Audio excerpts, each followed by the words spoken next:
Dear students, today we are going to learn transmission of shares and distinguish between initial public offer and further public offer. Last lecture में हमने complete किया था transfer of shares. Transfer of shares यानी जब कोई member अपनी मर्ज़ी से अपने शेयर किसी दूसरे पर्सन को ट्रांसफ़र करता है तो उसको ट्रांसफ़र ऑफ शेयर्स कहा जाता है। ट्रांसफ़र ऑफ शेयर्स में शेयर होल्डर प्रॉफिट अर्न करने के लिए शेयर ट्रांसफ़र करता है या फिर अपने शेयर्स को गिफ्ट करता है। तो आज हमको देखना है ट्रांसमिशन ऑफ शेयर्स किसे कहते हैं। Let's see what is transmission of shares. Transmission of shares takes place due to operation of law, that is, the shares of a member is automatically transferred to another person on the death, insolvency or insanity of a member. Transmission of shares जब कानून के मुताबिक share transfer किए जाते हैं तो उसको transmission of shares कहा जाता है। कानून के ज़रिए शेयर जब ट्रांसफ़र होते हैं तो वो ट्रांसमिशन ऑफ शेयर्स कहलाता है। अब कानून के ज़रिए शेयर कब ट्रांसफ़र होते हैं? जब शेयर होल्डर की डेथ होती है या शेयर होल्डर इंसॉल्वेंट हो जाता है या फिर इंसैनिटी में चला जाता है यानी मेंटली डिसेबल हो जाता है, तो ऐसी सिचुएशन में शेयर्स जो है ऑटोमेटिकली ट्रांसफ़र किए जाते हैं अनदर पर्सन के नाम पर। दस transmission of shares is an involuntary action. Transmission of shares एक इनवॉलंटरी एक्शन है, जबकि हमने देखा था transfer of shares voluntary action है। वॉलंटरी एक्शन यानी शेयर होल्डर अपनी मर्ज़ी से ट्रांसफ़र करता है, लेकिन ट्रांसमिशन ऑफ शेयर्स में शेयर होल्डर की मर्ज़ी नहीं होती, इसलिए इनवॉलंटरी एक्शन है, क्योंकि शेयर होल्डर की यहाँ तो डेथ हो रही है या फिर शेयर होल्डर इंसॉल्वेंट हो रहा है या फिर शेयर होल्डर इंसैनिटी में चला जा रहा है, तो इसलिए ये इनवॉलंटरी एक्शन है। There is only one party, that is legal heir, who initiates the process of transmission of shares. Transmission of shares में एक पार्टी होती है जिसको लीगल हेयर कहा जाता है और वो वही पर्सन जो है ट्रांसमिशन ऑफ शेयर्स की प्रोसीजर्स को कंप्लीट करता है। लीगल हेयर यानी जिसके नाम पर शेयर ट्रांसफ़र किए जाते हैं डेथ होने पर, इंसॉल्वेंट होने पर या फिर इंसैनिटी पर। The legal heir or official receiver need not pay any consideration for the shares. जो लीगल हेयर होता है या फिर ऑफिशियल रिसीवर होता है उसको कोई कंसिडरेशन पे करना नहीं होता है ट्रांसमिशन ऑफ शेयर्स में। कंसिडरेशन है ना, उसको कोई पेमेंट नहीं करना है, कोई पैसे नहीं देना है, क्योंकि यहाँ पर शेयर्स ऑटोमेटिकली ट्रांसफ़र किए जाते हैं उसके लीगल हेयर को, लीगल रिप्रेजेंटेटिव को यानी उसके नॉमिनी को, वारिसदार को जो है शेयर ट्रांसफ़र किए जाते हैं। Original liability of the member continues in case of transmission. जो शेयर होल्डर की ओरिजिनल लाइबिलिटी होती है वो कंटिन्यू की जाती है लीगल हेयर के नाम पर। जब शेयर ट्रांसफ़र किए जाते हैं वही लाइबिलिटी जो है उसकी बन जाती है जो पहले वाले शेयर होल्डर की थी।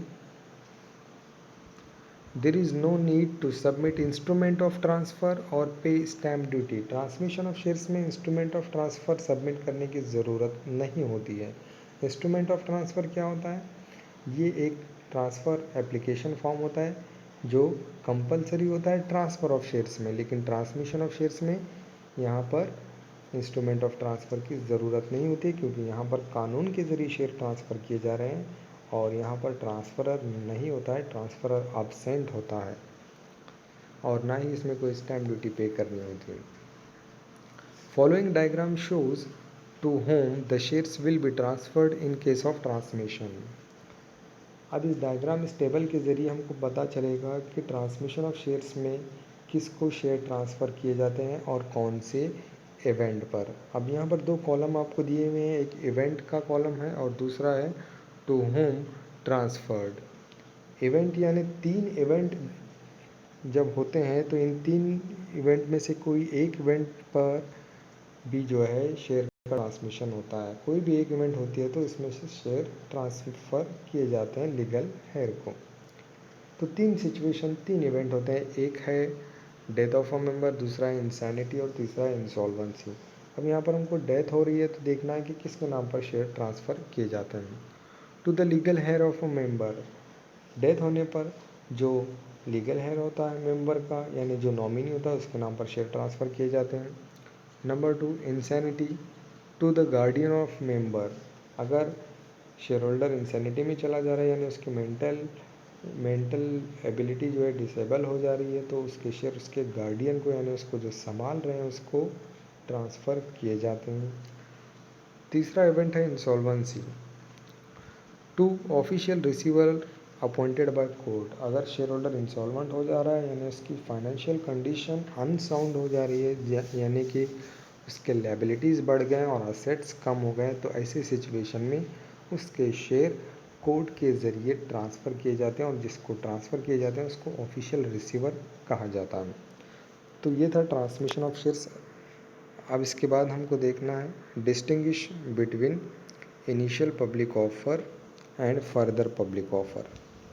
ये शेयर्स इशू करने के मेथड है। जब कंपनी कैपिटल कलेक्ट करती है तो इन ऑफर्स के ज़रिए अपने शेयर्स, अपने सिक्योरिटीज़ सेल करती है। तो सबसे पहले हम देखते हैं initial public offer meaning. IPO refers to an offer of securities by an unlisted public company to the public for the first time।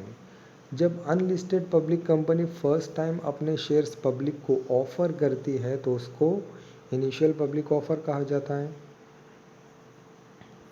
Further public offer FPO means an offer of securities by a listed public company to the public to raise subsequent capital। जब listed company अपने capital को raise करने के लिए public को अपने securities यानी अपने शेयर्स ऑफ़र करती है तो इसको फर्दर पब्लिक ऑफ़र कहा जाता है। तो initial public offer unlisted company करती है और further public offer listed company करती है। Second, type of issuer company. It is issued by an unlisted public company.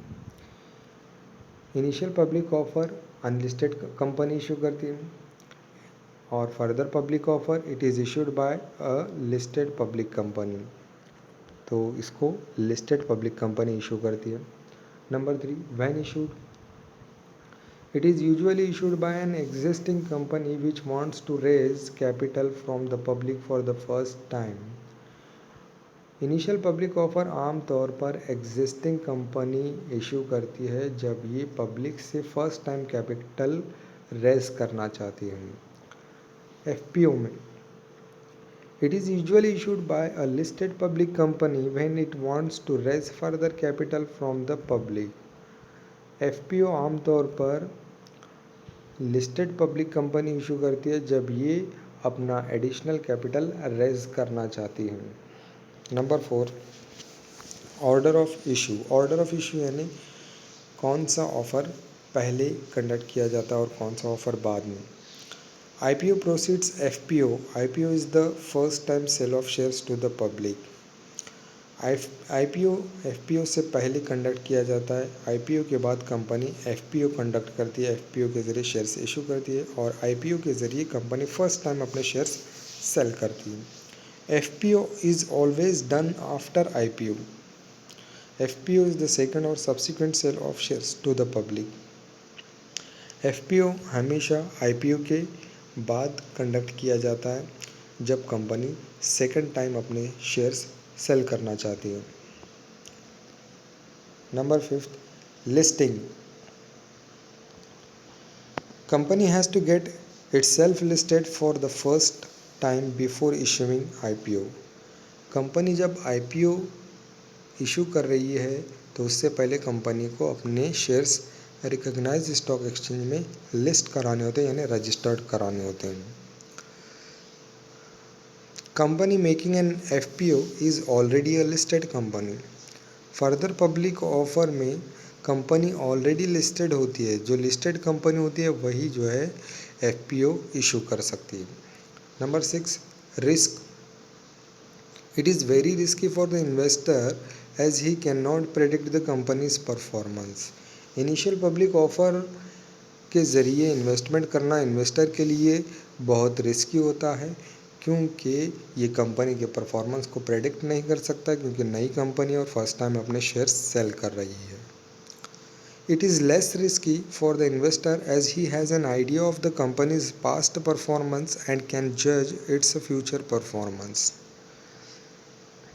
FPO में इन्वेस्टमेंट करना या इन्वेस्टर के लिए लेस रिस्की होता है, क्योंकि यहाँ पर इन्वेस्टर को कंपनी का पास्ट परफॉर्मेंस क्या है पता होता है और जिसके बेसिस पर वो कंपनी के फ्यूचर परफॉर्मेंस को जज कर सकता है। तो ये डिस्टिंग्विश हमने कंप्लीट किया। Thanks for watching. Like share and subscribe the video.